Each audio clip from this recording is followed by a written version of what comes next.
안녕하세요. 지난 시간에는 김억의 안서시집의 서문과 광고를 소개했는데요. 오늘은 김억의 작품을 직접 읽어보는 시간을 갖도록 하겠습니다. 먼저 김억의 안서시집을 좀 자세히 들여다보겠습니다. 화면에서 소개해드린 이 그림들은요, 김억의 안서시집의 표지와 서문, 판권란의 그림들입니다. 실제로 이렇게 생긴 시집입니다. 이 시집에는 전체 8개의 장으로 나눠져 있고요. 그리고 창작시가 85편, 그리고 번역시가 37편, 이렇게 해서 모두 122편의 작품을 수록하고 있습니다. 사실상 김억의 초기 시세계의 결산이라고 할 수 있는 시집입니다. 그런데 이 시집이 나오게 된 배경을 조금 더 설명을 좀 드리고 싶은데요. 김억이 1929년에 이 시집을 내기 전에 몇몇 중요한 평론들을 발표하게 됩니다. 그 중에 하나가 바로 조선신을 배경 삼아라고 하는 평론인데요. 1924년에 발표했습니다. 이때부터 김억이 이런 이야기를 하기 시작합니다. 조선어, 조선심, 그리고 조선 형식의 뿌리를 둔 조선시를 써야 한다 라는 이야기를 하게 됩니다. 그래서 이런 김억의 생각, 신념에 따라서 1925년에는 작시법이라고 하는 시를 어떻게 쓸 것인가 하는 글을 발표하게 됐고요. 그리고 1930년 이 시집이 나온 다음에 본격적으로 쓴 평론입니다만, 격조시형론이라고 하는 평론을 통해서요, 자기의 생각을 점점 더 구체적으로 주장하게 됩니다. 지난 시간에 간단하게 말씀드렸는데요. 김억은 원래 자유시를 써야 한다고 주장했던 사람이고, 김억이 자유시를 그렇게 옹호할 수 있었던 데에는 베를렌이나 폴 베를렌이나 고들레드와 같은 프랑스 상징주의 시의 영향에 따라서 그런 주장을 하게 됐습니다. 프랑스 상징주의를 본받아서 자유시를 써야 한다라고 주장했다가 24년 이후에, 특히 29년, 30년이 지나면서 정형시를 써야 된다라고 주장을 하게 됐는데요. 그렇게 낸 시집이 바로 이 시집입니다. 이렇게 주장하게 된 배경이 조금 있습니다. 김억의 안서시집이 나오기 전에 1926년에요. 조선시인선집이라고 하는 선집이 나왔습니다. 1910년대 후반, 20년대 초반까지 활동했었던 한국의 문학 청년들의 시들을 뽑아놓은 엔솔로지, 그 시선집이 바로 조선시인선집이었는데요. 이 시집이 나오고 난 다음에 김억은 굉장히 안타까워했습니다. 왜냐하면 이 시집에 수록되어 있는 작품들, 그리고 이 작품들을 쓴 작가들이 당시 1926년 이 시점에는 누구도 시를 쓰지 않고 있었던 상황이었거든요.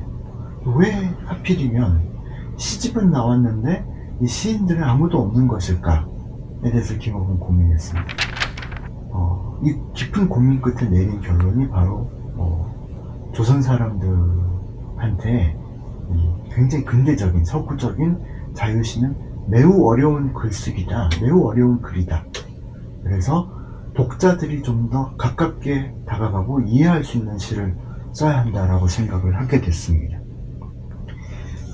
게다가 이 무렵까지도요, 보통 문학사에서는 흔히 신시, 현대시라고 하는 서구적이고 근대적인 시만 창작되고 발표되고 독자들이 읽었던 걸로 알려져 있습니다만, 사실은 전래 운문 시가들, 이를테면 잡가와 같은 장르만 하더라도요, 잡가집이란 형태로 책으로 엄청나게 많이 출판되고 그 다음에 팔려나가고 있었습니다. 그래서 당시에 안서시집이라든지 다른 김업의 그 시집뿐만이 아니고요. 현대시 작가들이 내놓는 그 어떤 시집보다도 훨씬 더 많이 팔리고 있었습니다.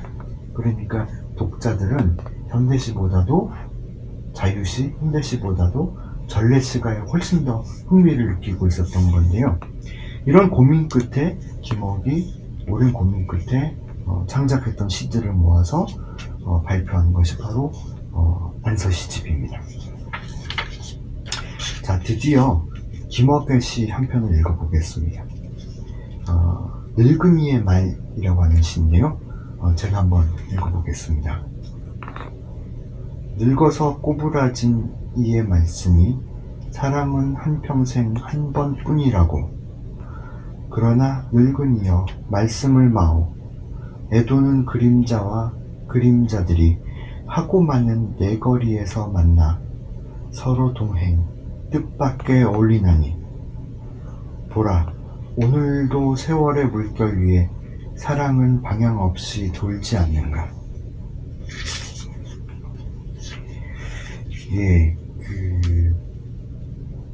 한번 들으면 누구라도 이해할 수 있을 것 같이 쉬운 오희들로 이루어진 시라는 건 여러분들께서도 보시면 아실 것 같습니다. 광고에서 소개한 그대로인데요. 특히 이 애상의 젊은 혼 광고에 있었던 문구인데요. 좀 다소 어긋나는 내용도 있는 것 같습니다. 애상적인 내용은 있습니다만 젊은 혼이라기보다는 늙은이의 말이기 때문에 조금 어긋나는 부분도 있습니다만, 어쨌든 인생의 예지, 해안을 담은 작품인 것은 틀림없는 것 같습니다. 그리고 사람이 태어나서 살아가면서 누구라도 느낄 수 있는 매우 보편적인 애상, 감상을 담고 있는 시입니다. 특히 이 시에서 흥미로운 부분은요, 이 애상을 불러일으키는 것이 바로 자연이라는 것입니다. 그 자연이 환기하는 애상, 그리고 부상함, 그리고 자연이 또 불러일으키는 예지, 그리고 시련과 방랑, 이런 게 이 시에 담겨 있는데요. 사실 이런 주제와 소재, 내용은 김억의 안서시집에서 매우 자주 나타나는 그런 내용입니다. 그런데 이 시는 사실 아일랜드 출신의 시인인데요. 예이츠라고 하는 시인이 있습니다. 이 시인이 쓴 늙은이라는 시가 있습니다. 이 시와 마치 대화라도 하는 듯한 태도로 쓴 시이기도 합니다. 화면을 통해서 예이츠의 늙은이 시도 함께 보시겠습니다. 김억은 1921년 그리고 23년에 발표했었던 번역시집 모네의 무도에도 예이츠의 늙은이라고 하는 시를 번역을 해서 소개하고 있습니다. 그러니까 이 시는 순수한 창작이라기보다도 이 번역시와 대화를 하듯이 쓴, 번역시로부터도 영감을 얻어서 쓴 시이기도 하다는 점에서도 또 흥미롭습니다. 그런데 가만히 보시면은요, 한 행 한 행 잘 보시면 굉장히 흥미로운 특징이 있습니다. 늙어서 꼬부라진 7글자이고요. 이의 말씀이 5글자입니다. 사람은 한평생 6글자네요. 한 번뿐이라고 6글자입니다. 그러니까 엄밀하진 않습니다만 대체로 7자, 5자, 6자, 6자, 어쨌든 한 줄에 12글자가 들어가도록 쓴 시입니다. 이렇게 해서 마지막까지 모두 한 줄에 12글자씩 쓰는 정형시를 썼습니다. 그런데 이 시를요, 다시 행과 연으로 나눈 시가 아니라 줄글로 이렇게 쭉 한번 써보겠습니다. 화면을 보시면 알 수 있듯이요, 이 시는 한 줄로 쭉 써보면은 그냥 수필 같기도 합니다. 김억은 어찌 보면 이런 수필과 같은 이런 줄글을 치호조로 배열하고 의미의 전개에 따라서 연을 나누면서 시의 모양을 만들어 갔었던 것 같습니다.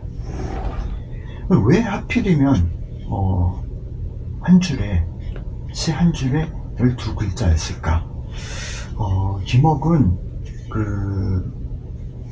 일찌감치 프랑스의 상징주의심 베를렌과 프랑스 상징주의에 대해서 굉장히 많이 관심을 가지고 있었고, 프랑스 상징주의로부터 많은 영향을 받고 있었습니다. 이 한 줄에 12글자는요, 프랑스 시의 형식 중에서 알렉상드랭이라고 하는 형식이 있습니다. 이 시는 한 줄에 한 줄이 12음절로 이루어져 있는데요. 이때 12음절은요, 12글자라는 뜻이 아니라 액센트가 12번 있다라는 뜻입니다.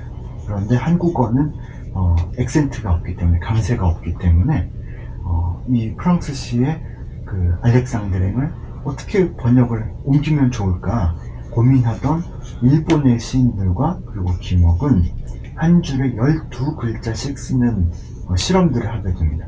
그게 바로 일본에서는 칠호조라고 하는 형식이었고요. 이 형식에 따라서 김억도 칠호조로 정형률의 시를 쓰게 됩니다.